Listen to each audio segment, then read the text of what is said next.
I'm Katie Todd. Today I want to talk to you about unconditional love, what it is and what it is not. I was just having a chat with Clint here and we were talking about our relationships. And you know what? We all know at the very, very beginning whether they're going to work or not. We all get the signs in our faces about whether the compatibility is there or not. And then we choose, shall I compromise or shall I not? So interesting. When we're single we say, oh, I'm never going to compromise about this and this and this. And then finally someone comes along with it, oh, thank God.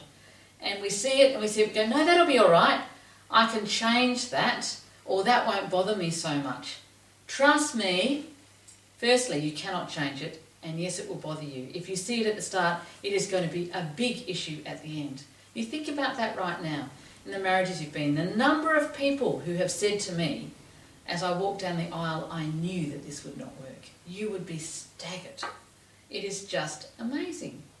I've learned several things about relationships in my experience and with my clients. And that is, love and respect are equally important. You can love someone, but if you don't respect them, your relationship is not going to last, or it's going to be a very unhappy one. You've got to respect the person. You've got to respect who they are, their values, what they do, the way they carry themselves in life. You can still love them but think that they're very weak or be in total disagreement about how they are in their lives. I think we underestimate that with love and respect.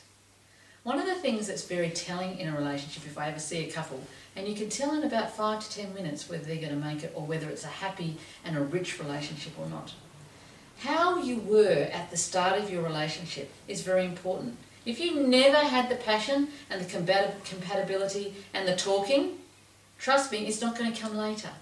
That has to have been there at the start. You will not find it 5 years, 10 years, 15 years later. If it wasn't there at the start, you can't get it because you do not have that connection and that chemistry. If you did have it at the start, then yes, there may be some way of bridging the gap. We do such a lot of damage in our relationships with the way we speak. The way we speak to our partners and the way we speak about our partners. It can be so crippling. If you imagine you have this beautiful big ball of love and you're very, very open and your hearts are opened, but every nasty, sarcastic or slightly critical or angry comment puts a hole or a wedge straight through. And after a while there are so many holes that your capacity to trust and be vulnerable and be open and affectionate and loving gets severely damaged. I notice the way people speak when they say, couldn't you have done that? Did you need to do it like that? And there's always a tone, there's an edge. And you know what? There's a lack of respect. Now, I'm as guilty as the next person of having done that. But having found now, getting remarried at the age of 47, just 4 months ago, and being with my new partner of nearly 2 years, I've been very, very careful not to let my acid tongue and my anger and my intolerance and impatience come in, because this is too precious. This is way too precious to wreck. If I'm feeling irritated, that's my stuff. If I'm feeling angry, that's mine. I don't want to put it out there. I don't want him to put it out on me if he's in that place. So we're very, very respecting of the love we have. We have me, we have him, and we have us. There are 3 entities in a relationship. Unconditional love is, I love you just as you are. I see your shadows or warts and all, and I don't try and change you. I'm going to let you be exactly where you're up to. Not only that, I'm going to see who you are and get that you love that, and maybe I'm not interested in that. And I love that, and maybe that's not for you. As Trevor says to me, you love those bloody shows, all those boils and sores. I can't stand it. You know, RPA or organ donation. I love those shows. My heart, when I see people having made the sacrifice of doing those things, he'd rather have his nails pulled off than sit down and watch one of those. So I watch it and he does it. We have a lot that we have in common. Respecting that, not judging it, letting it be, is the action of love.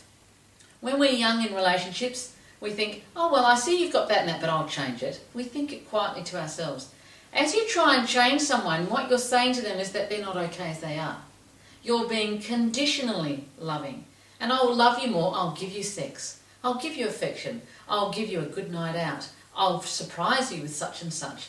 If you do what I want you to do. If you behave how I want you to behave. That is conditional, and that doesn't feel very loving. It actually feels quite rejecting. The minute we start doing these rejecting behaviours and putting holes in the love that we have, it reminds us of any wounds that we have from previous relationships and from our childhood. And so quickly they grow like this. And then we have the standoff.